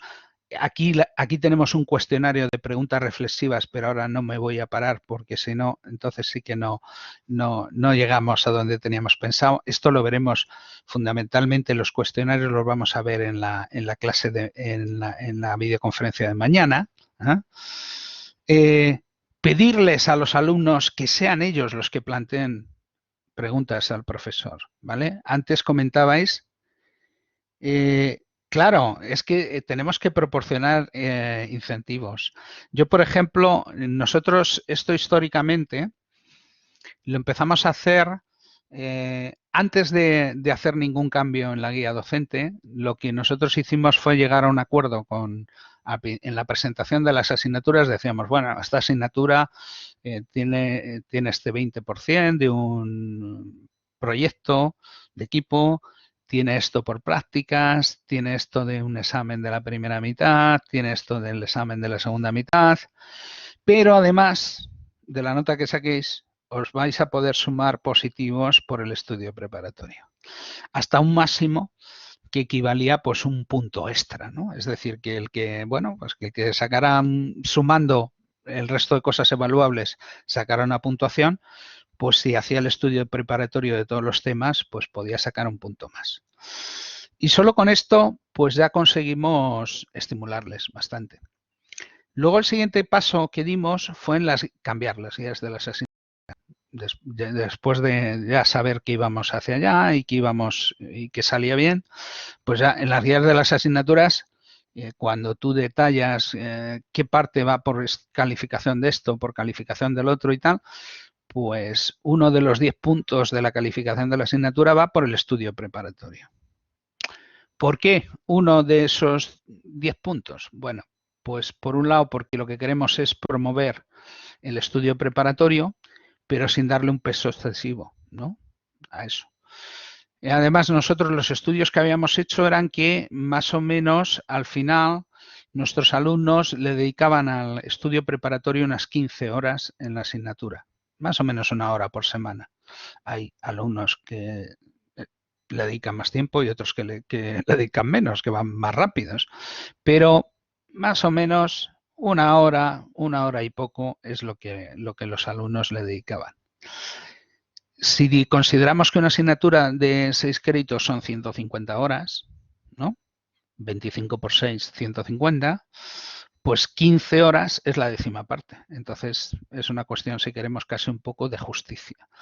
Pero también teníamos una justificación bibliográfica. La gente que ha utilizado estas metodologías de introducir bonificaciones por el estudio preparatorio, lo que siempre recomiendan es que si queremos que sea un incentivo, hay que darle algo de peso en la calificación, pero no debe ser un peso excesivo, porque si no, pues al final lo que vamos a favorecer a lo mejor pues es el ir a por los puntos y el que nos hagan trampas, ¿vale? Entonces, bueno, pensar si nosotros en una asignatura tenemos 15 temas o 14 y les damos eso, la 15ª parte de un punto por cada tema, pues bueno, la verdad, digamos, es una bonificación pequeña, pero nosotros de esta manera hemos conseguido que en 4º curso, pues por encima del 90%, 95% de alumnos nos estudian más de la mitad de los temas. 3er curso, 90%. Primer curso, entre 70 y 80% de los alumnos nos estudian más de la mitad de los temas de la asignatura. Que es, bueno, eso cuesta también, eso no es el primer año, eso es después de insistir unos cuantos años.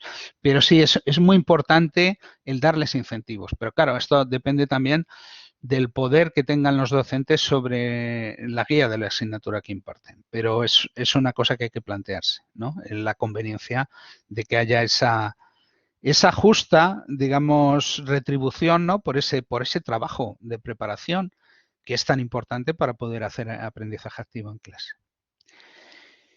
Y bueno, también podemos, otra cosa que cada vez vamos haciendo más es mandar tareas de continuación y sobre todo de indagación sobre cosas que hemos visto que les interesan a los alumnos y que digamos, se evaluarán. Evaluar en el sentido no de calificar, sino en el sentido de discutir, ¿no? Sobre esa tarea que se ha propuesto, ¿no? Y bueno, de esa manera, pues conseguimos que los alumnos pues hagan más cosas, ¿no? Otra cosa interesante son un tipo de actividades de aprendizaje activo que se llama el exit ticket, ¿no? El billete de salida, ¿no? Que es al final de una clase, por ejemplo, preguntar a los alumnos qué es lo más importante que has comprendido en la clase de hoy y qué es lo que te ha quedado menos claro o no has logrado comprender del todo. Y esto tenemos algunas, por ejemplo, Socrative permite recoger esta información y te la manda a un Excel, a una hoja de Excel, y el profesor, pues de esa manera, pues al final de la clase o al final de un tema, pues puede, bueno, pues sondear un poco qué cosas son los entendimientos que han alcanzado sus alumnos y qué cosas son las que no han logrado entender, ¿no? Bueno, esto es del libro ese que os había hablado antes, del de Creando experiencias de aprendizaje significativo, pues un diagrama de Almenas, ¿no? De lo importante que era tanto el trabajo de los estudiantes en las clases, el sincrónico, como el trabajo asincrónico, ¿no? Entre clases. Que bueno, hablo de sincrónico y asincrónico por la situación en la que estamos, pero que realmente, pues a partir del verano, pues va a ser trabajo presencial, trabajo no presencial, ¿no? Esperemos. Y bueno, vamos a ver ahora rápidamente un poquito acerca de las evidencias las evidencias que tenemos de la eficacia del aprendizaje activo. Vamos a hacer una revisión rápida. Bueno, estos fueron los primeros trabajos que se hicieron sobre aprendizaje activo, que eran grupos de profesores de física universitarios de Estados Unidos, aunque bueno, también incluían profesores de física de institutos y de college, ¿no? de los de los primeros años de universidad, ¿no? Y bueno, hay un trabajo famoso de Hayek que tiene 6.876 citaciones, que es de 1998, por tanto del siglo pasado, del American Journal of Physics, ¿no? Y que, bueno, lo que ven es la ganancia de aprendizaje, es decir, la diferencia entre lo que los alumnos sabían al empezar la asignatura o comprendían y lo que comprendían después, ¿vale? Y ves que tenemos aquí unos puntos rojos y unos puntos, digamos, magentas o medio morados, ¿no? Violetas, casi diríamos, violetas.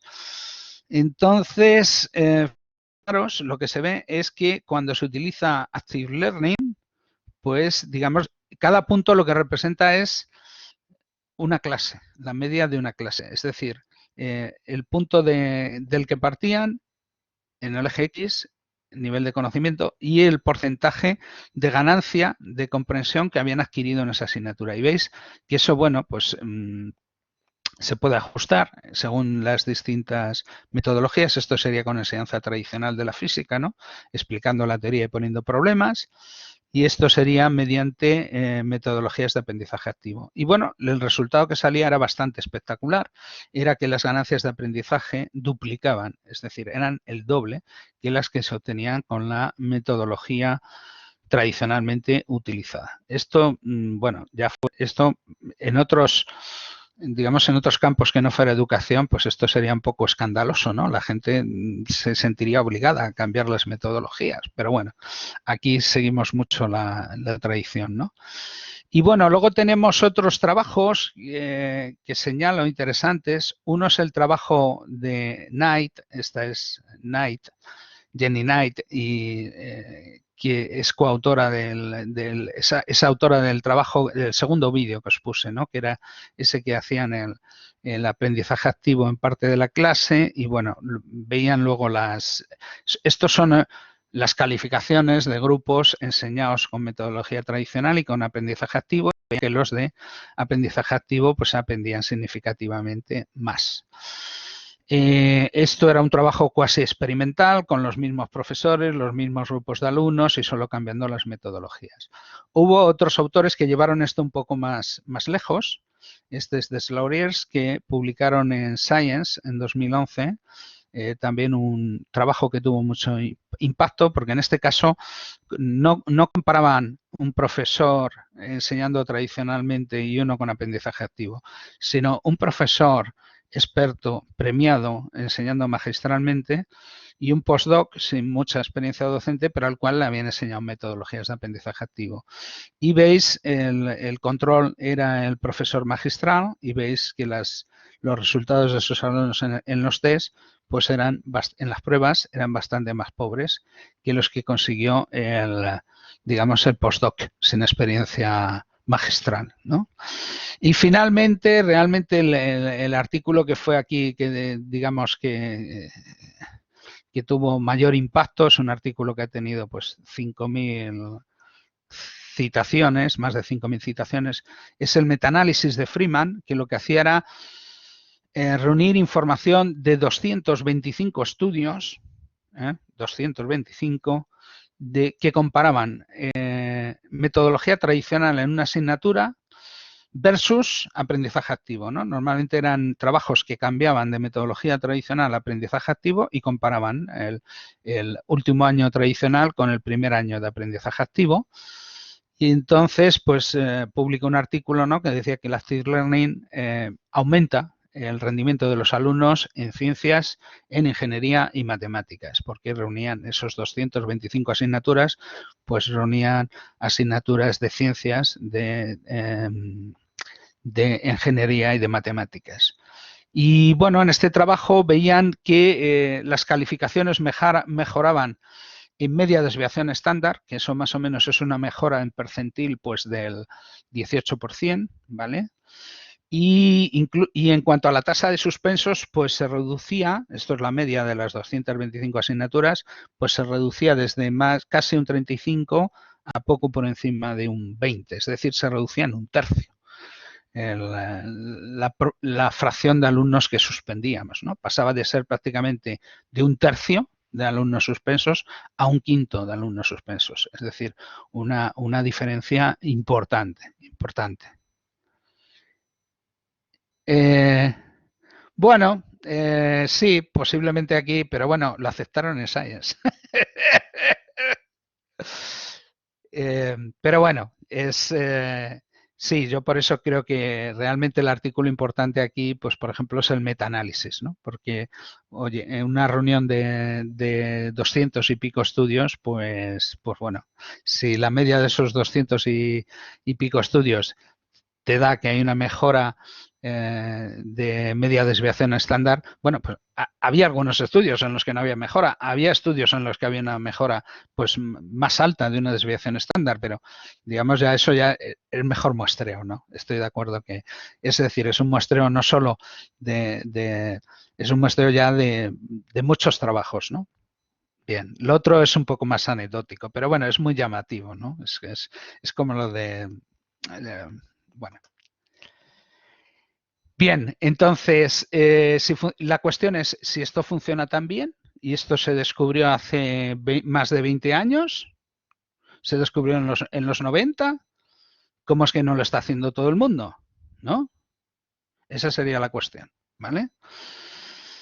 Han pasado 30 años y, bueno, en las clases de teoría, pues siguen siendo las clases de teoría. La incorporación de preguntas de aprendizaje activo, pues es, bueno, pues lo que uno puede, ¿no? Y otros no quieren y no meten nada, ¿no? Entonces, al principio la excusa era que no había evidencias científicas. Cuando hubo evidencias científicas es que faltaban las tecnologías apropiadas. La universidad no nos compraba clickers.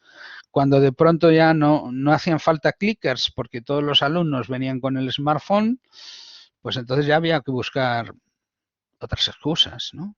Y de hecho, esta situación sí que ha cambiado en algunos países. Bueno, aquí tenéis un clicker, por si algunos no lo llegasteis a ver, porque esto en España, la verdad, se extendió poco. En Estados Unidos, muchas universidades obligaban a cada alumno a comprarse un clicker para usarlo en las distintas asignaturas. Y claro, esto lo vieron ya las start-up tecnológicas y dijeron, vamos a hacer una aplicación para los móviles y que el móvil el smartphone se convierta en el clicker. Y entonces eso le sale gratis a la institución, con lo cual ya la institución solo tiene que poner la wifi en las aulas, ¿no? Y bueno, con el COVID, pues todos hemos vivido pues esto, el tener que dar las clases en Blackboard, y Blackboard pues tiene una herramienta muy chapucera de sondeo, pero bueno, por lo menos algo es algo. Y yo, por ejemplo, en este último curso, muchos profesores, esto lo sé por compañeros de mi facultad y de las carreras en las que imparto docencia, muchos profesores que jamás hubieran utilizado apps de respuesta en las aulas físicas, ¿no? En las aulas presenciales, pues al disponer de la herramienta esta en el Blackboard, pues han empezado a probar estas cosas y les han gustado, ¿no? Y han visto que, bueno, que aunque es muy limitada la herramienta esta de sondeos, pero bueno. Entonces, yo ahora os voy a plantear, vamos a plantear otra segunda lluvia de ideas, ¿no? Y os voy a dar 30 segundos para que vayáis pensando, y podéis irlo escribiendo si queréis en el chat, pero lo que os pido es que antes de dar al intro, esperar a que digamos que os deis cuenta de que hemos comentado las respuestas anteriores, ¿vale? Para que no haya de pronto una caída digamos, un chaparrón de respuestas al chat y entonces no podamos comentarlas, ¿vale? Porque lo que se trata es de comentarlas, ¿vale? Entonces, la idea sería, bueno, si alguno quiere también contestar por el micrófono, que antes no os habéis animado, veo que sois más de chat, supongo que es que no nos han presentado todavía, pero bueno, si alguno se anima a levantar la mano y a preguntar, yo le doy la palabra y me respondéis a esa pregunta. A ver, vemos que ya hay gente que se anima. A ver. Vemos, creo que es Carla. Es que sí, Carla, es que tengo una pantalla aquí con poquita resolución y me salen los nombres, no me salen enteros. Tengo que picar en la etiqueta para que me salga entero. Carla dice que falta de formación del profesorado, ¿no? María Montserrat apunta que falta de tiempo y exceso de alumnos. Bueno, falta de tiempo lo puedes... La falta de tiempo, María Montserrat, ¿lo puedes especificar un poco? ¿A qué te refieres con falta de tiempo? ¿Falta de tiempo de clase? Veo que sale también miedo a lo desconocido, resistencia al cambio. Val, que está de acuerdo con Mar Isabel, pero que ya que como están arriba ya no me acuerdo lo que habían dicho Mar Isabel.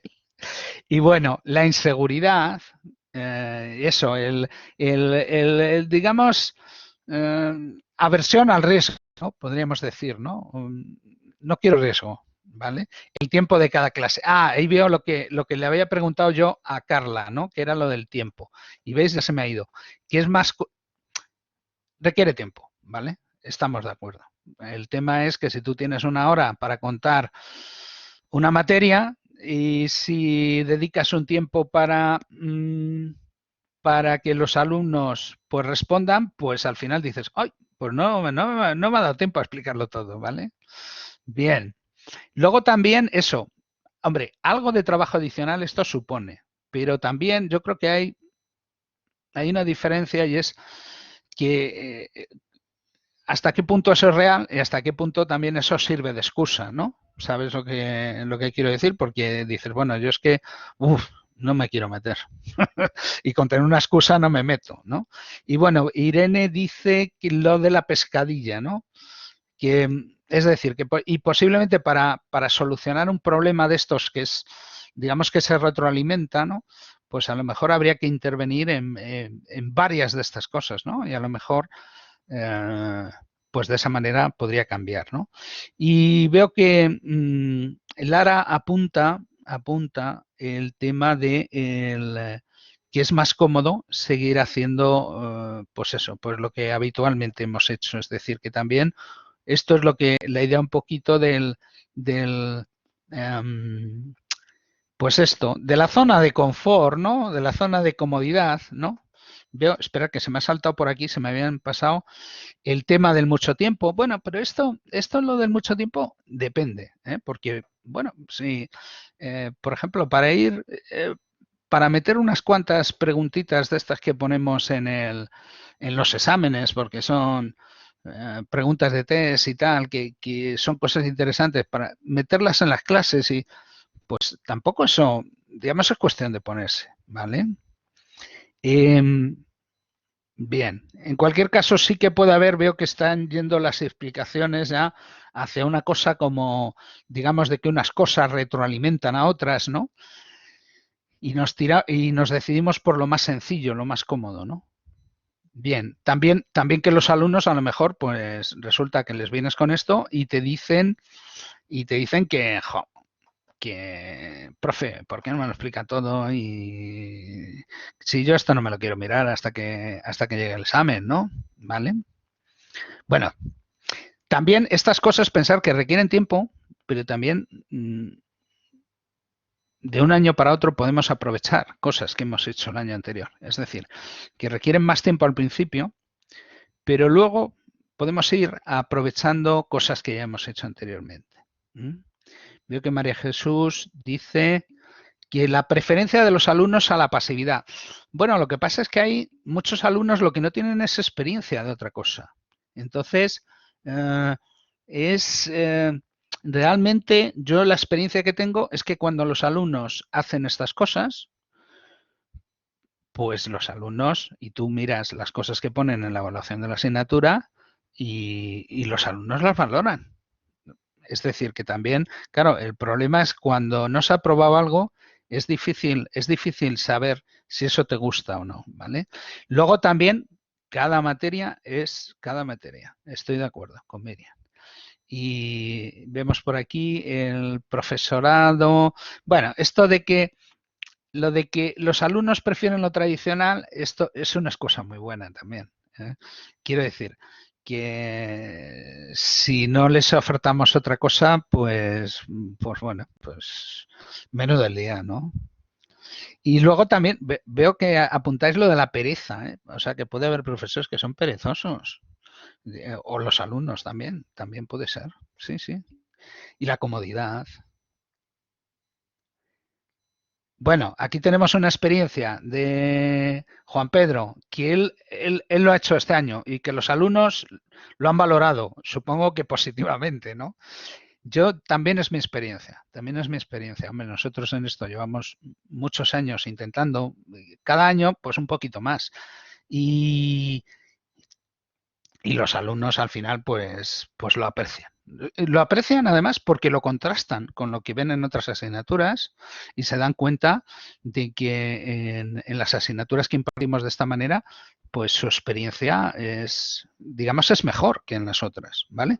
Posiblemente dicen, vale, me estás haciendo trabajar, me estás haciendo prepararme el tema, el siguiente tema, antes de que empiece, eso me lleva 1 hora a la semana o 2, pero bueno, también eso me da un punto. Bueno, yo creo que hay que, digamos, tenemos que, o sea, el problema es que tenemos que cambiar los hábitos de los alumnos, pero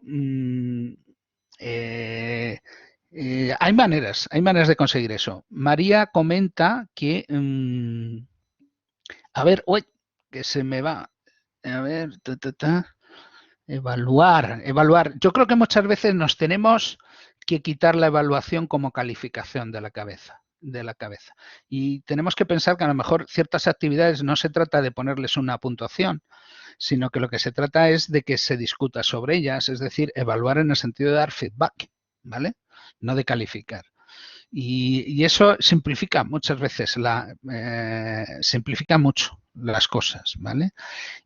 Comenta María José que el alumno era muy reacio y a la clase magistral y bueno, y que ha probado otras cosas y que bueno, bien, en ese caso sus alumnos no querían más, ¿no?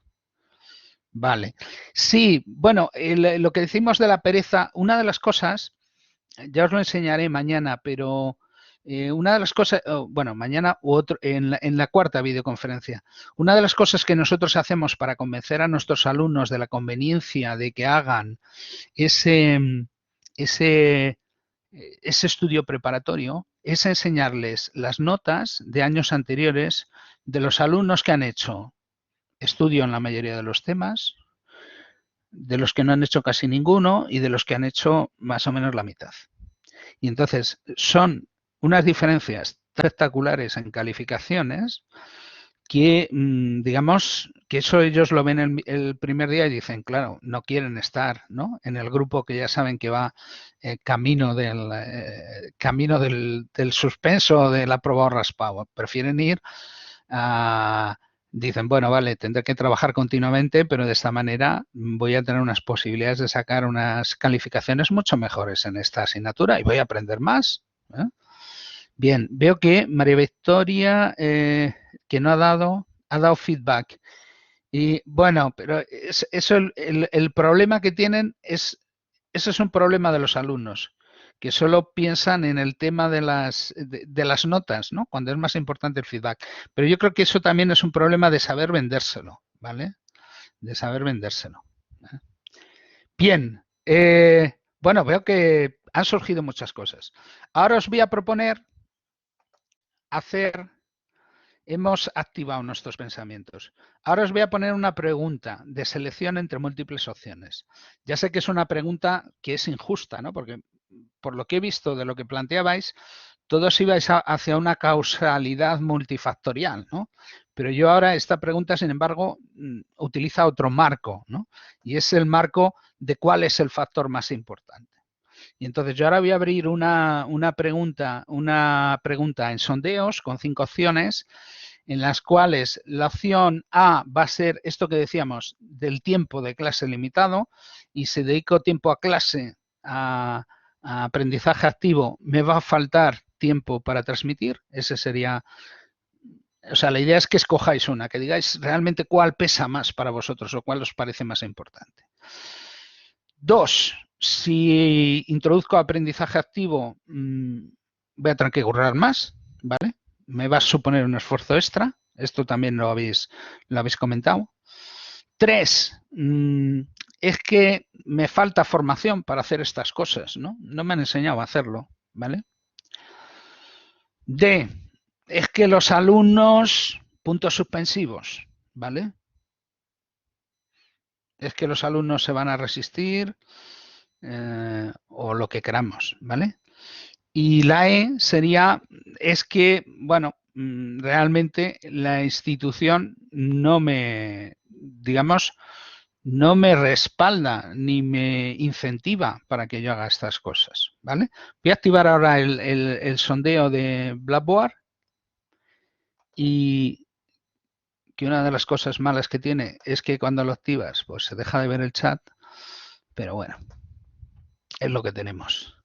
Entonces voy a agregar opciones, ya tengo la tercera, la cuarta, la quinta y lo vamos a iniciar. Aquí lo tenéis, ya podéis empezar a contestar. De 32 que estáis ya habéis contestado casi la mitad. Ahora vamos a ver cuando... Venga, os tenéis que decidir por alguna, ¿eh? Que si no contestáis vamos a pensar que no estáis. Yo esto también, los sondeos me valen para pasar lista, ¿eh? Yo, por ejemplo, me pasa en farmacia, que tengo una clase, este año lo hemos hecho online. Hay 5 que no contestan, 4. Vamos a pensar que alguno está, pero no está, si no contesta. La manera de conseguir de hacer eso bien sería haber hecho una opción que fuera, no sé qué pregunta responder. Bueno, ya solo 3 no han respondido, ¿eh? Los demás han respondido. Es decir que, no, lo que os decía, que yo cuando 2, ya solo faltan 2, cuando mis alumnos de farmacia, que tengo 100, no se cierra, eso es que algo no funciona. Vale, vale. Venga, pues entonces ya solo falta 1. Bueno, habéis contestado casi todos. Fenomenal.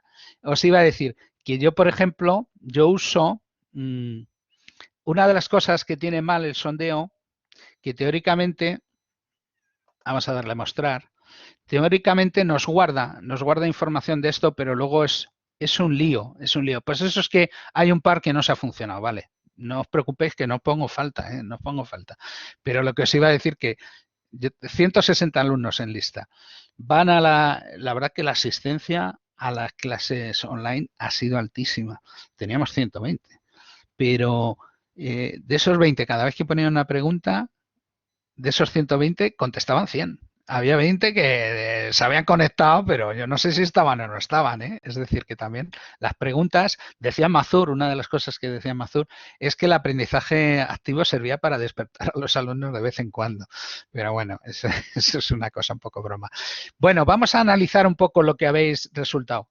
Le voy a dar a un imprimir pantalla para llevarme el resultado de la votación y luego se lo puedo agregar al PowerPoint.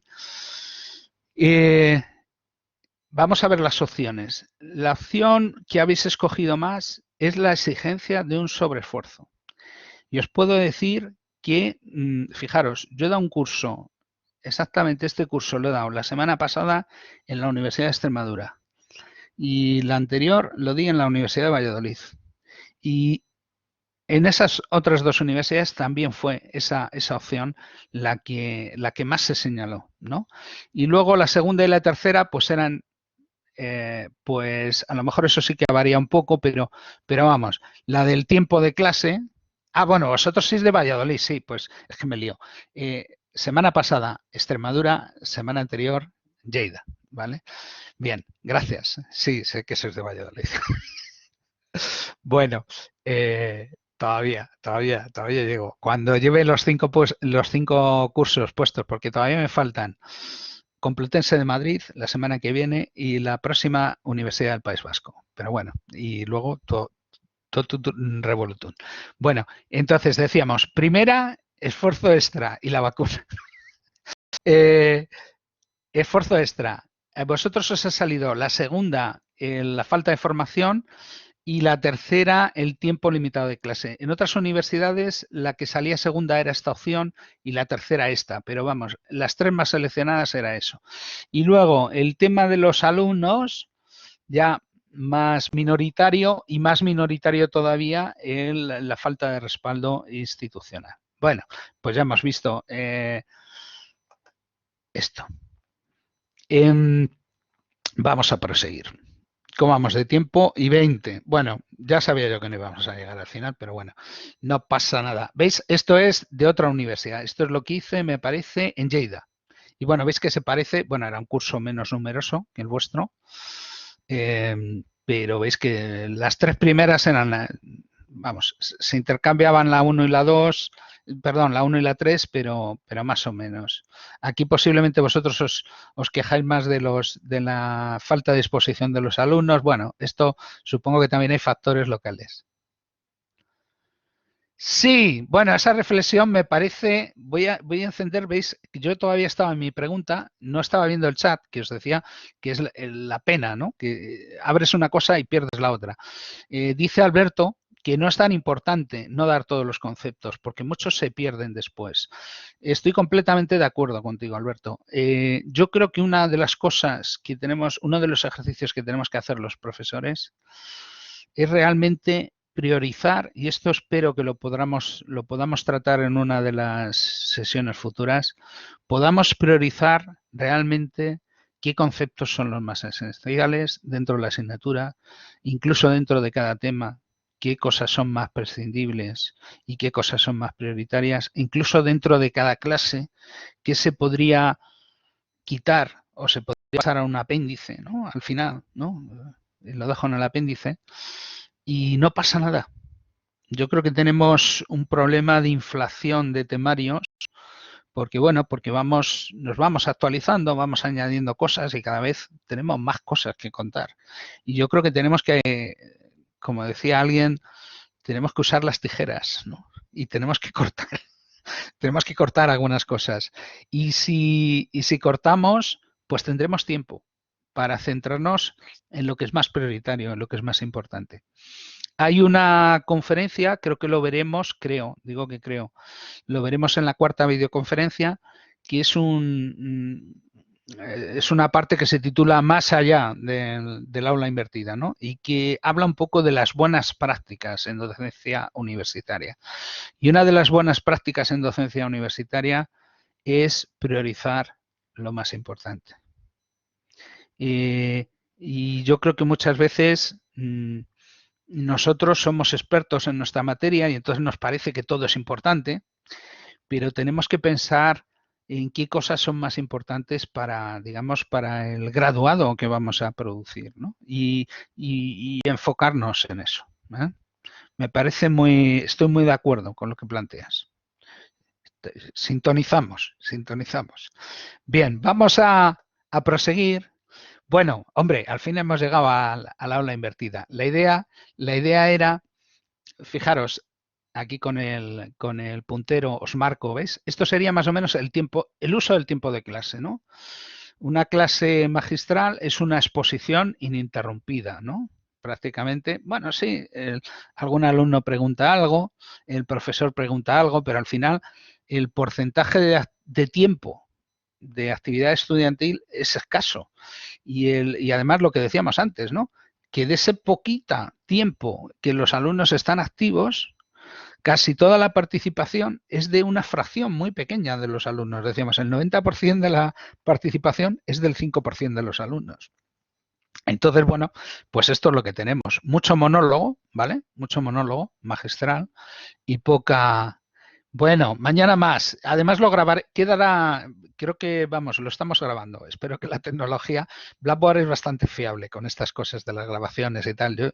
Este año yo creo que, no sé, yo creo que de las 100 clases solo me ha fallado en una y porque me cambié de conexión a mitad de clase o algo, yo creo que fue, pero vamos, que suele funcionar muy bien.